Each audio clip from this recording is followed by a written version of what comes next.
પ્રકરણ ત્રીજું, ભારતનો સાંસ્કૃતિક વારસો, શિલ્પ અને સ્થાપત્ય. એના આપણે બહુ વિકલ્પ પ્રશ્નો જોઈએ તો ધોળાવીરા ક્યાં આવેલું છે? એ ભુજ શહેરમાં, બી ખાવડામાં, સી અલિયાબેટમાં, ડી ખદીરબેટમાં. સાચો જવાબ છે ડી ખદીરબેટમાં. ત્યાર પછીનો પ્રશ્ન છે, ઇલોરાની ગુફાઓમાં કયું મંદિર અદ્ભુત ગણાય છે? એ સૂર્ય મંદિર, બી વૈકુંઠ મંદિર, સી કૈલાસ મંદિર અને ડી વિષ્ણુ મંદિર. તો સાચો જવાબ તો પ્રખ્યાત જ છે, કૈલાસ મંદિર. ત્યાર પછીનો પ્રશ્ન છે, ભારતમાં એવું કયું મંદિર છે જેનો છાંયડો ક્યારેય ધરતી પર પડતો નથી? આ તો જબરજસ્ત આપણી શિલ્પ અને સ્થાપત્યની અદ્ભુત સિદ્ધિ છે. એ કોણાર્કનું મંદિર, બી બૃહદેશ્વરનું મંદિર, સી મહાબલીપુરમનું મંદિર, ડી કૈલાસનાથનનું મંદિર. સાચો જવાબ છે બી બૃહદેશ્વરનું મંદિર. ત્યાર પછીનો પ્રશ્ન છે, મોઢેરાના સૂર્ય મંદિરની સ્થાપત્ય શૈલી કઈ છે? એ ઈરાની શૈલી, બી ગાંધાર શૈલી, સી પાંડ્ય શૈલી, ડી ગ્રીક શૈલી. સાચો જવાબ છે એ ઈરાની શૈલી. આ ફોરેનનો શબ્દ છે ઈરાન, એટલે કોઈને એવું લાગે કે એ તો હોય જ નહીં, પણ ખરેખર એ જ જવાબ સાચો છે. ત્યાર પછીનો પ્રશ્ન છે, મૌર્ય યુગની શિલ્પકલાનો સૌથી શ્રેષ્ઠ નમૂનો કયો છે? એ સાંચીનો સ્તૂપ, બી સારનાથનો સ્તૂપ, સી સારનાથનો સ્તંભ, ડી ઈટવાનો સ્તૂપ. સાચો જવાબ છે સી સારનાથનો સ્તંભ. ત્યાર પછીનો પ્રશ્ન છે, એ તો નાના છોકરાને બી આવડે એવો છે, ભારતમાં તાજમહાલ કોણે બંધાવ્યો હતો? એ બાબરે, બી શાહજહાએ, સી અકબરે, ડી હુમાયુએ. સાચો જવાબ છે બી શાહજહાએ. કોની યાદમાં? યાદ છે ને, મુમતાજ મહાલ, એની પત્નીની. ત્યાર પછીનો પ્રશ્ન છે, સ્તૂપની ચારે બાજુએ ઊંચા રચેલા ગોળાકાર રસ્તાને શું કહે છે? એ હર્મિકા કહે છે, બી મેધી કહે છે, સી તોરણ કહે છે, ડી પ્રદક્ષિણા પથ કહે છે. તો સાચો જવાબ છે બી મેધી કહે છે. ત્યાર પછીનો પ્રશ્ન છે, કૈલાસ મંદિર કઈ ગુફામાં આવેલું છે? તો એ અજંતાની ગુફાઓમાં, બી એલિફન્ટાની ગુફાઓમાં, સી ઇલોરાની ગુફાઓમાં, ડી ગ્વાલિયરની ગુફામાં. સાચો જવાબ છે સી ઇલોરાની ગુફામાં. ત્યાર પછીનો પ્રશ્ન છે, પૌરાણિક પરંપરા અનુસાર દેવોના પ્રથમ સ્થપતિ એટલે કે આર્કિટેક્ટ કોણ હતા? એ વિશ્વકર્મા, બી ધર્મકર્મા, સી દેવકર્મા, ડી ઇન્દ્રકર્મા. સાચો જવાબ તમને આવડે જ છે, એ વિશ્વકર્મા. ત્યાર પછીનો પ્રશ્ન છે, અગત્યનો છે, પૂછાય એવો આ વખતે, ત્રિમૂર્તિ નામની ભવ્ય મૂર્તિ કઈ ગુફામાં આવેલી છે? એ બાઘની ગુફા, બી ઇલોરાની ગુફા, સી અજંતાની ગુફા, ડી એલિફન્ટાની ગુફા. સાચો જવાબ છે ડી એલિફન્ટાની ગુફા, જે અરબી સમુદ્રમાં આવેલી છે. ત્યાર પછીનો પ્રશ્ન છે, કોણાર્કનું સૂર્ય મંદિર કયા રાજ્યમાં આવેલું છે? અને તમને નકશામાં સ્થળ પણ બતાવેલું હશે, એ જોઈને તમારે કહેવાનું છે. એ ગુજરાત રાજ્ય, બી મહારાષ્ટ્ર, સી મધ્યપ્રદેશ, ડી ઓરિસ્સા. સાચો જવાબ છે ડી ઓરિસ્સા. ત્યાર પછીનો પ્રશ્ન છે, બહુ જ અગત્યનો છે, આ વખતે પૂછાય એવો, 2.5 દિન કા ઝોપડા એ શું છે? એ મંદિર છે, બી મસ્જિદ છે, સી સ્તૂપ છે, કે ડી ખ્રિસ્તીઓનું દેવળ છે? સાચો જવાબ છે બી, મસ્જિદ.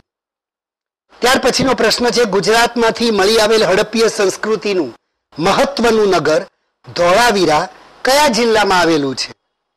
એ, બનાસકાંઠા, બી, સાબરકાંઠા, સી, કચ્છ, ડી, જુનાગઢ. સાચો જવાબ છે સી, કચ્છ. ત્યાર પછીનો પ્રશ્ન છે, મોહેનજોદડો નગરમાં 20 મકાનોનો એક સળંગ સમૂહ મળી આવેલો છે, જેને શું કહેવામાં આવે છે? તો એ, ધર્મશાળા, બી, સ્કૂલ, સી, વખાર, ડી, બેરેક, સૈનિકોને રહેવા માટેની. તો સાચો જવાબ છે ડી, બેરેક. ત્યાર પછીના પ્રશ્નમાં જોઈએ તો, ભગવાન બુદ્ધના શરીરના વિવિધ ભાગોના અવશેષોનું અંડાકાર ચણતર કરવામાં આવતું હતું, તેને શું કહેવામાં આવે છે? તો એ, મંદિર, બી, સ્તૂપ, સી, સ્તંભ, ડી, વિહાર. સાચો જવાબ છે બી, સ્તૂપ. ત્યાર પછીનો પ્રશ્ન જોઈએ તો, કાળા પેગોડા નામનું સૂર્ય મંદિર ક્યાં આવેલું છે? એ, મોઢેરા, બી, પાટણ, સી, કોણાર્ક, ડી, ખજુરાહો.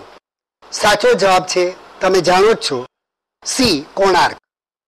ત્યાર પછીનો પ્રશ્ન છે, મોહેંજો-દડો નગરની આગવી વિશેષતા નીચેનામાંથી કઈ તમને લાગે છે? એ, જાહેર સ્નાનાગાર, બી, ભૂગર્ભ ગટર યોજના, સી, વિશાળ પહોળા રસ્તાઓ, ડી, જાહેર મકાનો. સાચો જવાબ છે બી, ભૂગર્ભ ગટર યોજના. સમકાલીન કોઈ સંસ્કૃતિમાં ભૂગર્ભ ગટર યોજના તો હતી જ નહીં, સિવાય કે ક્રીટની સંસ્કૃતિમાં રાજમહેલો પૂરતી જ આ ભૂગર્ભ ગટર યોજના હતી. સામાન્ય માનવીને તો એ સગવડ હતી જ નહીં. એટલે આપણે સ્વચ્છતા, આરોગ્ય વિશે કેટલો ઊંચો ખ્યાલ હતો એ તમને આમાંથી ખ્યાલ આવતો હશે. ત્યાર પછીનો પ્રશ્ન છે, ગોળ ગુંબજ ક્યાં આવેલો છે? આ જરા ફની ક્વેશ્ચન પણ છે, કારણ કે એના ઓપ્શન તમને બહુ મજા પડે એવા છે. એ, વિજાપુર, બી, બીજાપુર, સી, મિદનાપુર અને ડી, દિલ્હી. એટલે ઘણા લોકો દિલ્હી જ લખીને આવે, પણ એ જવાબ ખોટો છે. સાચો જવાબ છે બી, બીજાપુર, BIJAPUR, એટલે કે બી સાચો જવાબ છે. ત્યાર પછીનો પ્રશ્ન બહુ જ અગત્યનો છે, સિટાડેલ એ શું છે? તો એના 4 ઓપ્શન જોઈએ તો આપણે, એ, ઉપલા વર્ગના લોકો અને શાસનકર્તાઓના રહેઠાણો, એટલે કે શાસક અધિકારીઓના રહેઠાણો. બી, મધ્યમ વર્ગના લોકોના રહેઠાણો, સી, નીચલા વર્ગના લોકોના રહેઠાણો, ડી, કોઈ પણ બંદરે રચવામાં આવેલ ડોકયાર્ડ. સાચો જવાબ છે એ, ઉપલા વર્ગના લોકો અને શાસક અધિકારીઓ, એટલે કે શાસનકર્તાઓના રહેઠાણો.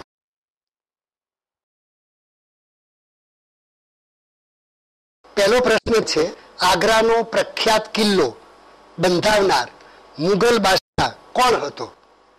એના 4 વિકલ્પોમાં એ, હુમાયુ, બી, અકબર, સી, શાહજહાં, ડી, ઔરંગઝેબ. સાચો વિકલ્પ છે સી, શાહજહાં. ત્યાર પછીનો પ્રશ્ન છે, ફતેપુર સિકરી નામનું નવું નગર બનાવનાર બાદશાહ કોણ હતા? એ, બાબર, બી, અકબર, સી, જહાંગીર, ડી, શાહજહાં. સામાન્ય રીતે શાહજહાંએ બહુ બાંધકામો કર્યા છે, એટલે વિદ્યાર્થીઓ ખોટો જવાબ લખી નાખે. બી, અકબર એ સાચો જવાબ છે. ત્યાર પછીનો પ્રશ્ન છે, અજંતા ઇલોરાની ગુફાઓ ક્યાં અને કયા રાજ્યમાં આવેલી છે? તો એના 4 વિકલ્પો જોઈએ તો, ખંભાલીડા ગુજરાત, બી, ઔરંગાબાદ મહારાષ્ટ્ર, સી, બાઘ એટલે કે ગ્વાલિયર મધ્યપ્રદેશ, ડી, અરબી સમુદ્ર અથવા સાગર કર્ણાટક રાજ્ય. તો સાચો જવાબ છે બી, ઔરંગાબાદ મહારાષ્ટ્ર. ત્યાર પછીનો પ્રશ્ન છે, અજંતામાં કુલ કેટલી ગુફાઓ આવેલી છે કે આવેલી હતી? તો એ, 9, બી, 19, સી, 30, ડી, 39. સાચો જવાબ છે સી, 30. ત્યાર પછીનો પ્રશ્ન છે, એલિફન્ટાની ગુફાઓને ત્યાંના સ્થાનિક માછીમારો શું કહે છે? આ પ્રશ્ન આ વખતે અગત્યનો છે, થોડો કોર્નર ક્વેશ્ચન પણ છે. એ પાવાપુરી, બી ભોજપુરી, સી રેવાપુરી, ડી ધારાપુરી. સાચો જવાબ છે ડી ધારાપુરી. ત્યાર પછીનો પ્રશ્ન છે, મહાબલીપુરમમાં રથ આકારના મંદિરો એટલે કે રોક કટ ટેમ્પલ્સ ને કયા નામો આપવામાં આવ્યા છે? તો એમાં એ આર્યોના નામો, બી અનાર્યોના નામો, સી પાંડવોના નામો, ડી કૌરવોના નામો. સાચો જવાબ છે સી પાંડવોના નામો. ત્યાર પછી જોઈએ તો કયો રાજવી પોતાના રાજ દરબારમાં નવરત્નો, વિદ્વાનો, કલાકારો અને તત્વચિંતકોને આશ્રય આપ્યો હતો? કયા રાજવીએ? તો એ બાબરે, બી હુમાયુએ, સી અકબરે, ડી શાહજહાંએ. સાચો જવાબ છે સી અકબરે, કારણ કે અકબરના નવરત્નો કહેવાય છે. અને ત્યાર પછીના ઇતિહાસમાં છત્રપતિ શિવાજીના નવરત્નો આવે છે. ત્યાર પછીનો પ્રશ્ન છે, ગોલકોંડાનો કિલ્લો કયા રાજ્યમાં આવેલો છે? તો એ મહારાષ્ટ્ર, બી તમિલનાડુ, સી બિહાર, ડી આંધ્રપ્રદેશ. સાચો જવાબ છે ડી આંધ્રપ્રદેશ.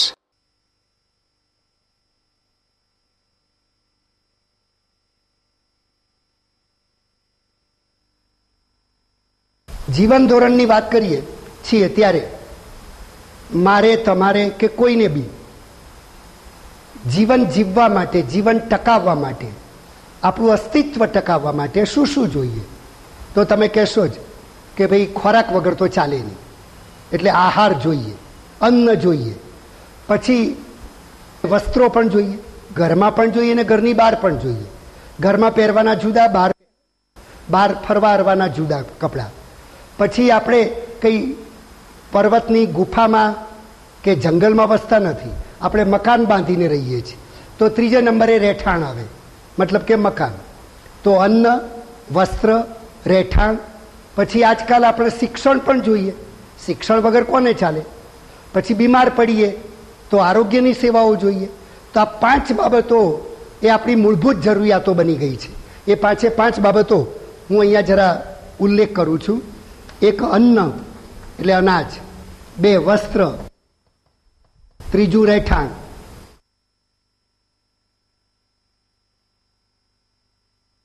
4 શિક્ષણ,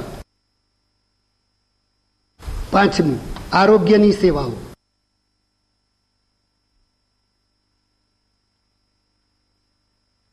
આટલું તો દરેક નાગરિકને જોઈએ એટલે જોઈએ જ, આના વગર તો ચાલે જ નહીં. હવે જો આટલું મળી રહેતું હોય તો આપણે જીવન ટકાવી શકીએ.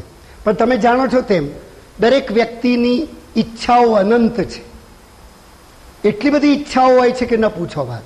અને એ ઈચ્છાઓને સંતોષવા માટેના, એને તૃપ્ત કરવા માટેના જે સાધનો છે, સંસાધનો છે, એ આપણા મર્યાદિત છે.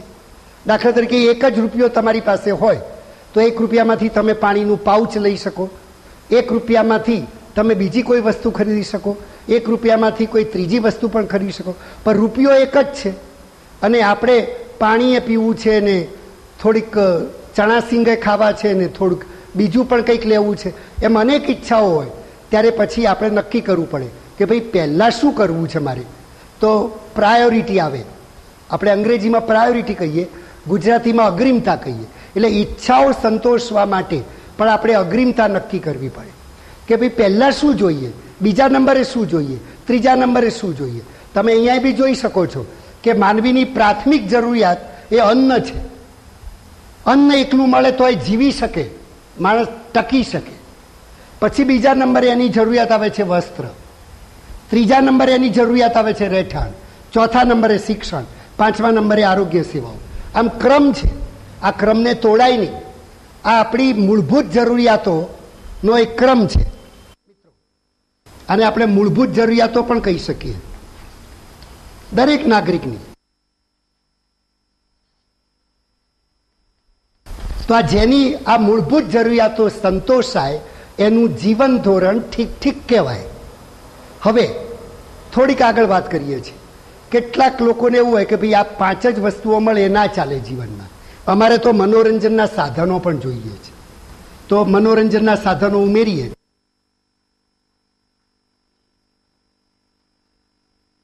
જેમાં રેડિયો, ટીવી, ફિલ્મો બધું જ આવી જાય.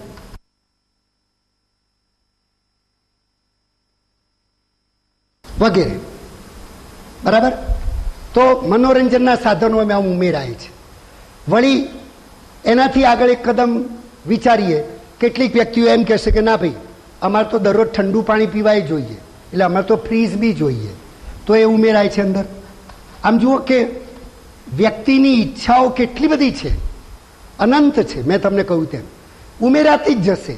પછી કેટલાકને એવું હોય કે ભાઈ મારે તો વારંવાર કોઈની જોડે વાત કરવી હોય તો હું કંઈ દરરોજ અને દરેક વખતે એના ઘેર જઉં, આ શક્ય નથી. એટલે મારે તો ફોન પણ જોઈએ. જો બધા ફ ઉપર જ આવશે શબ્દો. ફોન પણ જોઈએ. પછી કોઈ વળી એમ કે અત્યાર સુધી હું સાયકલ ઉપર ખેંચીને મેં આ પોણા ભાગની જિંદગી પૂરી કરી, હવે તો મારે કંઈક સુખેથી જિંદગી જીવવી છે, તો મારે તો ફિયાટ પણ જોઈએ. પછી કોઈ વ્યક્તિ એમ કહેશે કે હવે નાના સરખા ઘરમાં એક રૂમ રસોડામાં હું આટલા વર્ષો રહ્યો, હવે તો કંઈક હું સારા ઘરમાં રહું એટલે એને ફ્લેટ જોઈએ. આમ તમે જુઓ ફ્રીજ, ફોન, ફિયાટ, ફ્લેટ બધા ફ ઉપર ચાલ્યા જ કરશે શબ્દો. આવા તો મારા કરતાં તમે વધારે યાદી લાંબી કરી શકશો. પણ મેં તમને કહ્યું તેમ મૂળભૂત જરૂરિયાતો આ 5 પૂરી થાય પછી જે જરૂરિયાતો પૂરી કરીએ છીએ આપણે, અથવા તો ઉમેરીએ છીએ, અથવા તો આપણે આપણા સાધનો, મર્યાદિત સાધનોથી એ ખરીદી શકીએ છીએ, ત્યારે આપણું જીવન ધોરણ સુધરતું જાય છે. આપણું જીવન ધોરણ એ કંઈક ઊંચું આવતું જાય છે. પણ મેં તમને કહ્યું તેમ વાત સાચી છે કે પહેલા 5 જે આપણી મૂળભૂત જરૂરિયાતો છે સંતોષાવી જ જોઈએ, અને એને જીવન ધોરણ ટકાવી રાખવા માટેની એ મૂળભૂત જરૂરિયાતો છે. બાકીની બધી જરૂરિયાતો છે જીવન ધોરણ ઊંચું લઈ જવા માટે, જીવન ધોરણ સુધારવા માટેની જરૂરિયાતો છે. કેટલાક સામાન્ય માનવીઓ એમ કહેશે કે ભાઈ કંઈ મારી શક્તિ કંઈ ફિયાટ કાર ખરીદવાની નથી, તો કંઈ વાંધો નહીં ભાઈ, શહેરમાં તો બસ સેવા હોય જ છે. કોઈક એક ગામથી બીજે ગામ જવું હોય તો ટ્રેન, એસટીની બસ વગેરે સેવાઓ પણ મળે છે. તો ટ્રેનની સેવા, પછી એ જ રીતે બસ સેવા, લોકલ બસની સેવા,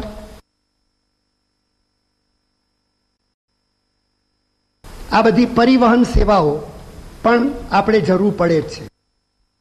બધા કંઈ સ્કૂટર કે કાર રાખી શકે નહીં. એ જ રીતે થોડીક આગળ વાત કરીએ તો દરેકને તાર, ટપાલ, ટેલિફોન વગેરેની ઉપયોગની જરૂર તો પડે જ. તાર, ટપાલ, ટેલિફોન, અને હવે તો તમે જાણો છો તેમ ફેક્સ, ઇન્ટરનેટ,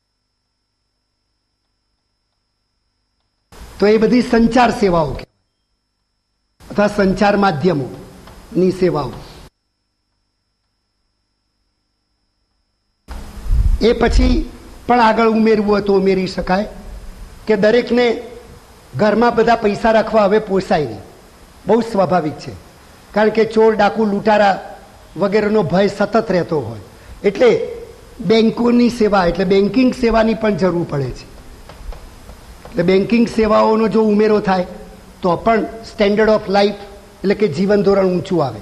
એ જ રીતે વ્યક્તિના જીવનનો ભરોસો નથી, અકસ્માતો વગેરે ખૂબ થતા હોય છે, એટલે લોકોને વીમા કંપનીઓની પણ જરૂર પડે છે. એટલે વીમા કંપનીઓની સેવાઓ પણ જરૂર પડે છે. આમ તમે જોઈ શકો છો કે આપણા જીવન ધોરણને સુધારવા માટે કેટલી બાબતો આવે છે. આ બધી બાબતોનો સંકુલ પરિણામ, આ બધી બાબતોનો સરવાળો કરીએ એટલે આપણું જીવન ધોરણ આવે. હવે બહુ સ્વાભાવિક છે કે સમાજમાં સૌથી ઉપલો વર્ગ છે એ આ બધી જ મેં અહીંયા લખી તેટલી અને એ ઉપરાંત પણ વધારે ઘણી ગણાય નહીં એટલી બધી મૂળભૂત જરૂરિયાતો એની બની ગઈ છે, એના વગર ચાલતું જ નથી. પછી જે નીચલો વર્ગ છે મધ્યમ વર્ગ. મધ્યમ વર્ગમાં પાછા બે ભાગ પડે, એક ઉપલો મધ્યમ વર્ગ ને એક નીચલો મધ્યમ વર્ગ. તે ઉપલો મધ્યમ વર્ગ જે છે એને આમાંથી કેટલીક સેવાઓ બાદબાકી થઈ જાય છે અને કેટલીક સેવાઓનો એ ઉપયોગ કરી શકે છે. જેમ કે બેન્કિંગ સેવા, વીમા કંપનીની સેવા, તાર ટપાલ ટેલિફોન, ટ્રેન, બસથી બસ, લોકલ બસ, એ બધી પરિવહન સેવાઓ એ બધાનો ઉપયોગ એ કરે છે. એટલે સ્વાભાવિક છે કે એનું જીવન ધોરણ એ સાવ ગરીબ વર્ગ કરતાં થોડુંક ઊંચું છે. પછી જે નીચલો મધ્યમ વર્ગ છે એને આમાંથી પણ કેટલીક સેવાઓની બાદબાકી થઈ જાય છે. એને બેંકની જરૂર નથી, વીમા કંપનીની જરૂર નથી. જેટલું કમાય છે એમાંથી પોતાની જીવન જરૂરિયાતથી સંતોષે છે.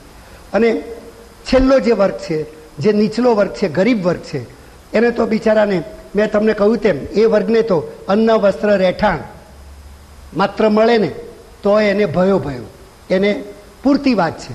પછી સરકાર તરફથી શિક્ષણ મળે તો કે ભાઈ સરસ, ચાલો.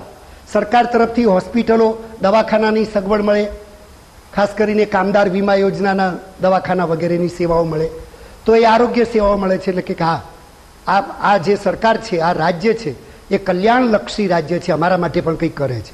આમ ગરીબો પણ કેટલીક શિક્ષણ અને આરોગ્ય સેવાઓનો લાભ લઈ શકે છે. બસ ત્યાં અટકી જાય છે. પછી આગળ જે છે મનોરંજનના સાધનો ને બધું તો ક્યાંક પ્રસંગોપાત એમને જોવા મળે છે, તો પ્રસંગોપાત એનો ઉપયોગ કરી શકે છે. બાકીની બધી સેવાઓનો ઉપયોગ ક્યારેક ક્યારેક એમને મળે, ક્યારેક ના પણ મળે.